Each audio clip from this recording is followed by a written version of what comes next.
Perkenalkan, nama saya Sendika Median dari Prodi Sistem Informasi kelas 2B. Di sini saya akan menjelaskan bela negara di era modern, tanggung jawab setiap warga negara. Pengertian bela negara. Bela negara adalah sikap, perilaku, dan tindakan warga negara yang didasari rasa cinta tanah air, kesadaran berbangsa dan bernegara, serta kesediaan berkorban demi mempertahankan keutuhan NKRI. Bela negara bukan hanya tugas TNI, tetapi merupakan tanggung jawab seluruh warga negara sesuai kemampuan dan profesinya.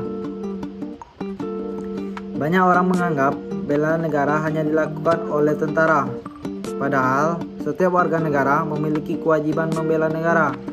Bentuknya tidak selalu mengangkat senjata, tetapi juga menjaga persatuan, menaati hukum, dan memberi kontribusi positif bagi masyarakat. Dasar hukum bela negara. Yang pertama yaitu Undang-Undang Dasar 1945 Pasal 27 ayat 3. Terus yang kedua, Undang-Undang Dasar 1945 Pasal 30 ayat 1. Dan yang terakhir, Undang-Undang Nomor 3 Tahun 2002 tentang Pertahanan Negara.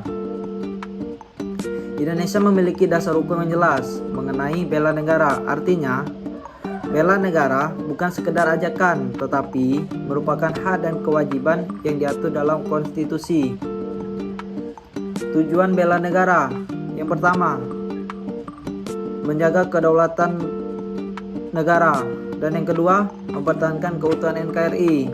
Yang ketiga, melindungi masyarakat.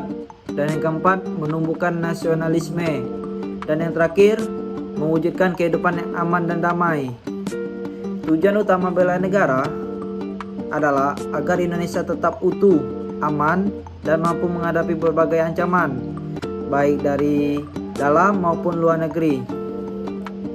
Nilai-nilai dasar bela negara. Yang pertama yaitu cinta tanah air. Yang kedua, sadar berbangsa dan bernegara. Yang ketiga, setia kepada Pancasila. Dan yang keempat, rela berkorban. Yang kelima, disiplin dan bertanggung jawab. Nilai-nilai ini menjadi dasar perilaku warga negara. Misalnya, disiplin membayar pajak, menjaga kebersihan, atau menghormati perbedaan juga merupakan bentuk bela negara. Bentuk bela negara di era modern. Yang pertama, belajar dengan sungguh-sungguh. Dan yang kedua, mengembangkan prestasi. Yang ketiga, bijak menggunakan media sosial. Yang keempat, menolak hoaks. Dan yang kelima, menjaga persatuan.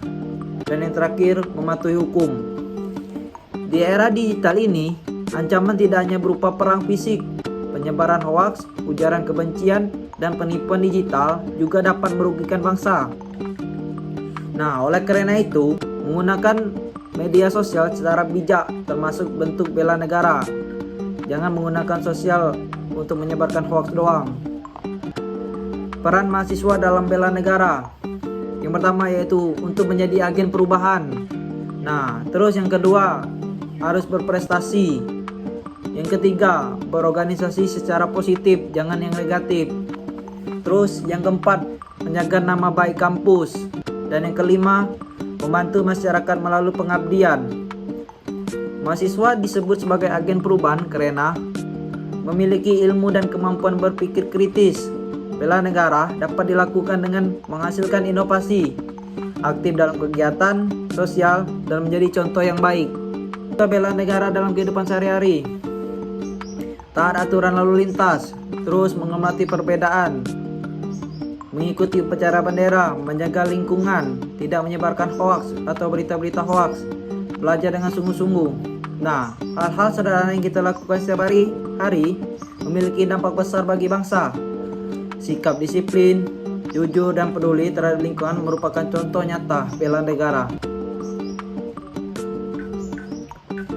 Kesimpulan, bela negara merupakan tanggung jawab seluruh warga negara. Di era modern ini, bela negara dapat dilakukan melalui pendidikan, penggunaan teknologi secara bijak, kepatuhan terhadap hukum, serta kontribusi positif bagi masyarakat. Dengan demikian, setiap warga negara memiliki peran penting dalam menjaga keutuhan dan kemajuan Indonesia.